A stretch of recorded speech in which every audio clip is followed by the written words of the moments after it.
Bugungi videoda biz nimaga shoshamiz, qisqacha gaplashamiz.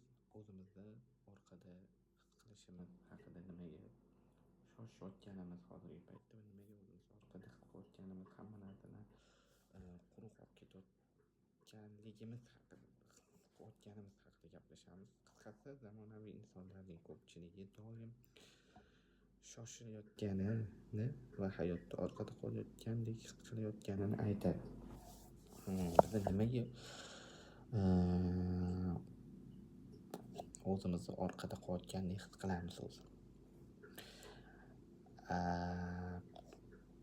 Buni sabablari ko'p bo'lishi mumkin.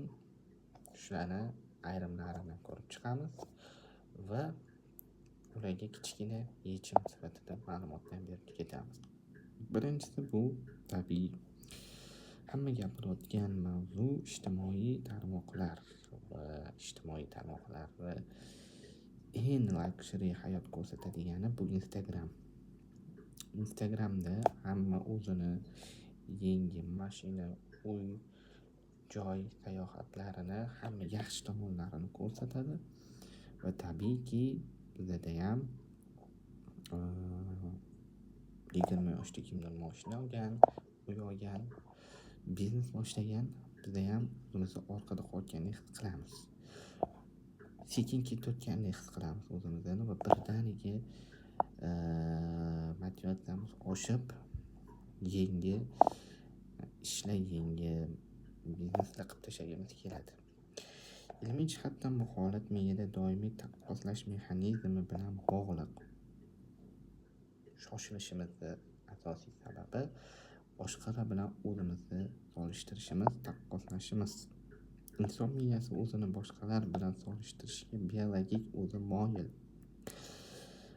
Ijtimoiy tarmoqlar bu jarayonni yanada kuchaytirib yuborgan.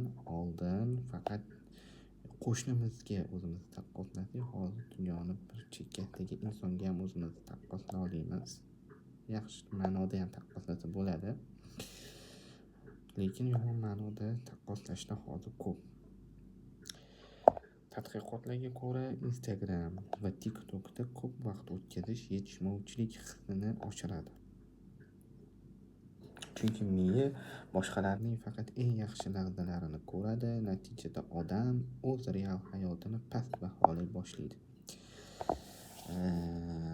Instagramdagi natijalar bu hammasi butun bir inson ko'rsatsa yaxshi hayotini undan 1% bo'lishi mumkin.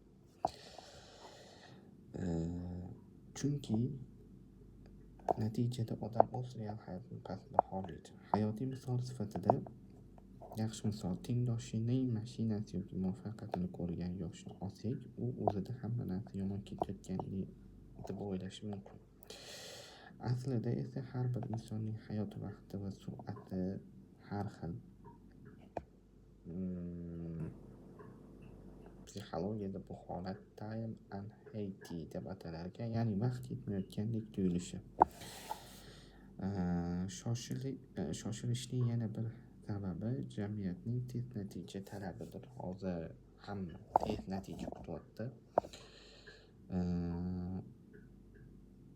Tez boy bo'lish, tez muvaffaqiyatga erishish, tez til o'rganish, tez.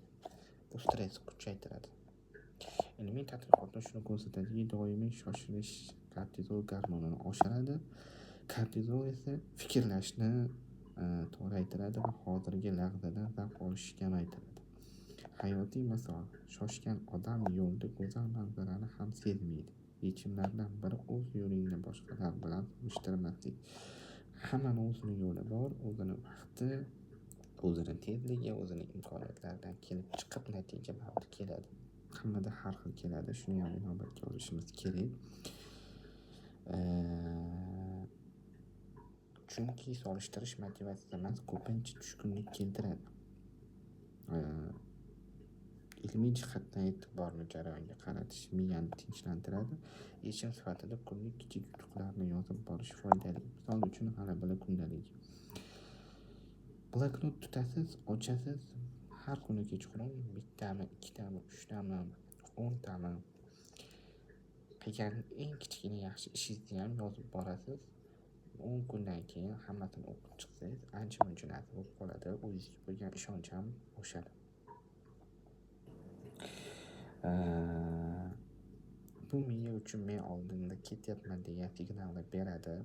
Shuningdek, ijtimoiy tarmoqlarda vaqtni cheklash tavsiya etiladi. Eng yaxshi yechimdan biri Instagramni butunlay o'chirib yuborish o'zi. Bu qiyin. Ikkinchi yo'li bu cheklash vaqti. Misol uchun kuniga 1 soat bo'lishi mumkin. Yarim soat, 10 daqiqa bu o'zingiz irodangizdan kelib chiqib cheklab qo'yasiz.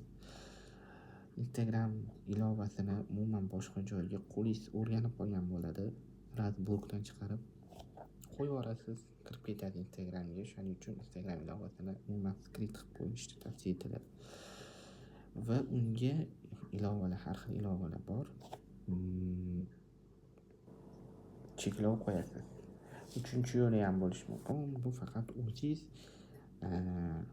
yoqtirgan blogerlarga podpisatsiya tashlaysiz. 50 ta bo'lishi mumkin. Bu fond faqat shularni kuzatasiz bo'ldi.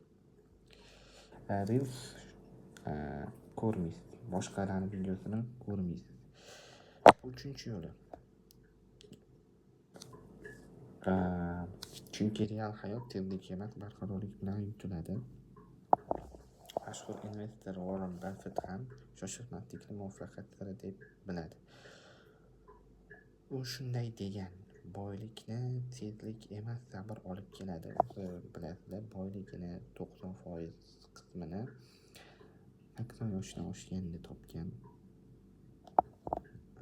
U shunday degan, o'sha Steve Jobs hayotda o'z yo'liga ishonishini ta'kidlagan. Xulosa qilib aytganda, biz orqadamiz, shunchaki o'z tezligimizda o'zi ketyapmiz.